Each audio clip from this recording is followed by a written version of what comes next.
What's up out there, YouTube? My name is Jesse and I'm back for another Golden Age video. And this time, I'm going to be doing none other than the Cape Crusader himself.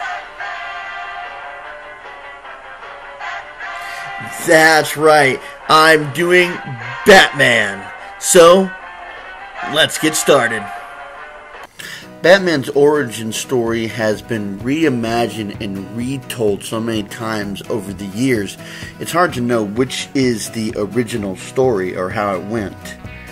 First of all, Batman first appeared in Detective Comics number 27 in 1939.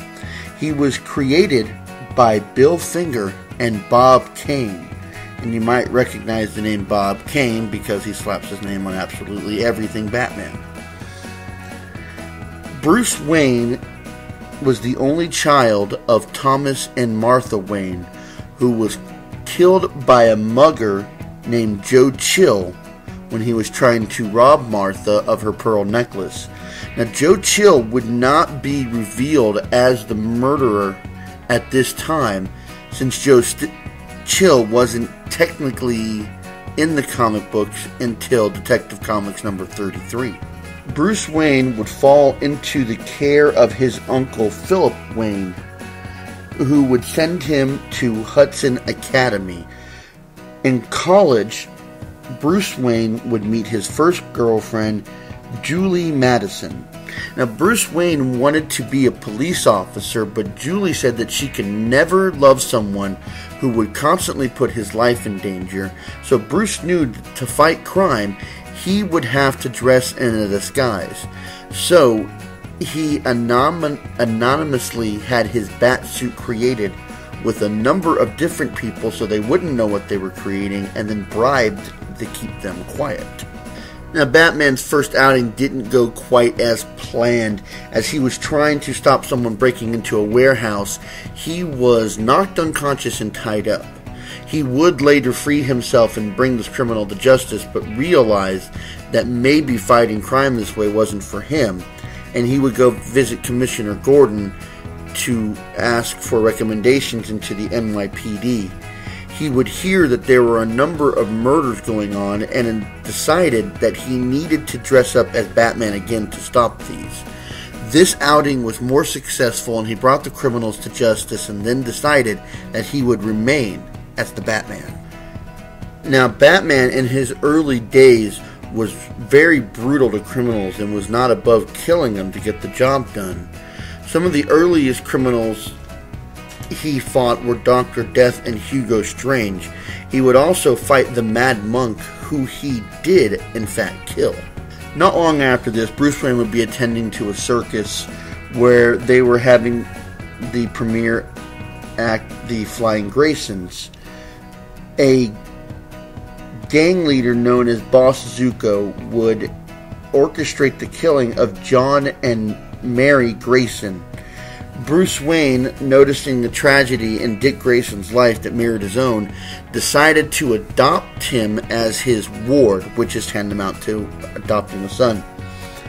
He never intended for Dick Grayson to become a crime fighter, but he did reveal to the young lad that he was in fact Batman, and would take him on as Robin to stop Boss Zuko only. Robin showed that he was a very good professional and even helped save Batman's life from when he was captured by some criminals. And after that, Batman decided to take him on as his permanent sidekick, and they would be forever ingrained in the minds and hearts of everyone reading as the dynamic duo. Some of Batman's earliest foes, along with Hugo Strange, who was now a fugitive, would also be Clayface, Catwoman, and the man who has become synonymous with Batman, the Joker. The Joker was not supposed to be a reoccurring criminal in the comics. He was only supposed to last 2 issues, but he was so popular that they kept bringing him back. And Joker who they can't seem to make an Arkham game without including in some way, is the counter opposite of Batman, and today is his greatest foe. Shortly after the Penguin hit the scene, the GCPD would install a bat symbol to be able to alert Batman when they needed him, and this would start a long partnership along with Batman so that they could get the crime cleared up a lot easier. Not long after that, TwoFace would hit the scene. Harvey Kent. He would not actually remain as TwoFace. For a while, TwoFace would remain at large, but then Batman would actually convince Harvey to get psychological help and get plastic surgery to restore him to the way that he was before. Julie Madison would eventually break up with Bruce Wayne, sensing that he had no drive or ambition of who he wanted to be other than a millionaire playboy. And she would end their relationship because of this. A gentleman named Alfred Beagle would be presenting himself to Bruce Wayne, wanting to be his butler. They weren't going to let Alfred stay at first, but he actually helped the dynamic duo in capturing some criminals and also deduced their secret identity. Realizing what an asset he could be, they allowed him to remain as their butler and Batman's personal assistant. Not long after this, Bruce Wayne would learn the name of the man who killed his parents as Joe Chill. Batman would stalk Joe Chill everywhere he went, and even went as far as to reveal that he was Bruce Wayne to scare Joe into submission. Chill would actually go to get help from his fellow criminals and told them that he was responsible for the creation of Batman. This enraged them all, and they gunned down Joe Chill where he stood before getting the name of who Batman secretly was, which shows that they hated the person who created Batman more than Batman himself. The Riddler would take his turn at trying to defeat Batman, always leaving riddle-based clues at the scene of his crimes, thinking, basically, the Riddler was such a narcissist, he didn't believe that anybody could rise to his intellectual level, so he kept challenging Batman over and over again. He would also face the Mad Hatter, who had a strange obsession with Alice in Wonderland. Vicky Vale would be introduced on the scene later on, and she discovered who Batman truly was, but was never able to gather evidence to prove it fully. Bruce Wayne would become a member of the GCPD for a short period of time, but could not remain at this job because it interfered with his him being Batman. At this time, a new vigilante would take on the scene known as Deadshot. They revealed him to be a criminal, and Deadshot would be sent to jail.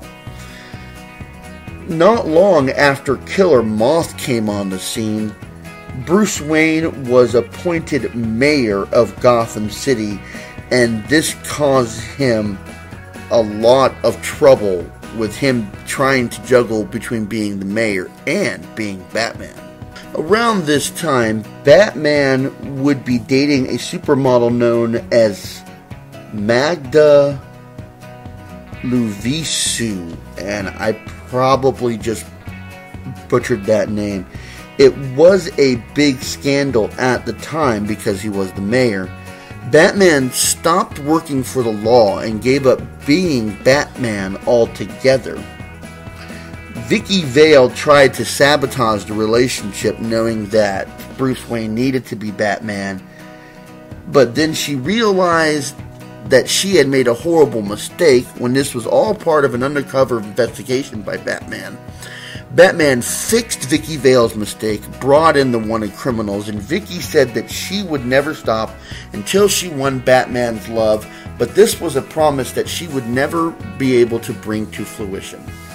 Batman would lend his assistance to Johnny Thunder. After this, he became an honorary member of the Justice Society of America, along with prominent members such as Batman, the Flash, and Green Lantern. He would be recruited by the federal government to help them fight Nazis, and he even stopped an assassination of President Roosevelt. After this, at the suggestion of Superman, both of them would form a brand new Justice Society, but Batman would not commit to it fully because he still had his commitments to help out Gotham City. He did become an honorary member of the new Justice Society and did help out more as part of the All-Star Squadron, even assisting with some cases with the Unknown Soldier. Later on in the 1950s, the Justice Society would disband because none of the members were willing to give their secret identity up to the government. As a result of this, they were supposed to stop being heroes altogether, even though some still went on to keep fighting crime. Batman would find himself fighting the Scarecrow and realized that he could not do it alone, and requested the help of Selina Kyle, who was incarcerated at the time, to lend him a hand. They were successful in bringing down the Scarecrow, and Batman also revealed who he was to Selina, and the two admitted that they had feelings for each other. After the Scarecrow was thrown in jail, Selina served out the remainder of her sentence, which was greatly reduced for the assistance that she lent. After she got out, Bruce Wayne and Selina would get married, and they would have a daughter named Helena. Not wanting Helena to grow up the same way that Batman had in the face of being a crime fighter, he decided to retire as being Batman, but wanted to stay active in crime fighting. He would become the police commissioner of Gotham City after his longtime friend Jim Gordon had retired. At about this time, a former henchman of Catwoman would come around and say to her that he had evidence of her committing murder back in the 1950s and would reveal this evidence if she did not help him commit one last crime. Selina decided to go along with this only in the attempts of bringing the henchman to justice. Bruce Wayne did not realize this and decided to resume his role as Batman to stop Selina from committing the crime. Selina would be shot and died in Batman's arms. Devastated by his mistake, Bruce Wayne decided to give up being Batman once and for all. His daughter Helena would become the Huntress and bring in the murderer of her mother to justice. Bruce Wayne was diagnosed from cancer and learned that it was going to kill him. He decided to take on the role of Batman one last time to stop Bill Jensen, a man who had been given superpowers from the sorcerer Frederick Faust. As the two fought, Jensen realized that he could never fully beat Bruce Wayne, so he decided to destroy them both with a mystical blast. After the death of Batman, the Dr. Fate of Earth 2 erased everyone's memory about the connection of Batman and Bruce Wayne, so nobody would know that they were the same except for those closest to him. After this, Wayne's daughter Helena, who became the Huntress, and Dick Grayson would continue protecting Gotham City until they and that entire Earth 2 would be destroyed during the Crisis of Infinite Earths. Now, Batman is just a normal man after all. But he is trained in many different skills, such as disguise, escapology, aviation, acrobatics, investigation. He's a trained swimmer, and he has an eidetic memory, which comes in very handy for being a detective. Batman has his utility belt, which should probably be called his Deus Ex Machina belt, because it always seemed to contain whatever he needed to take down the criminals. He had his Batcave with a bat computer that he could hack into almost anything. Inside the Batcave, he also kept his Batmobile, Batcycle, Batboat, and Batplane. Batman's main weapon of choice would be his patented batarangs. Well, there we go, Golden Age Batman. I really did hope that you enjoyed this one. I had some technical difficulties of this. I had to redo this one several times. The first one had way too much exposition. The second one had way too little. I just didn't feel comfortable with it. But now I think I got it at a happy medium where it really works. So, like I said, I really did hope you enjoyed this. Anyways, I should be coming out with a top 10 list soon, and more Golden Age videos to come. So until next time, I'll see you.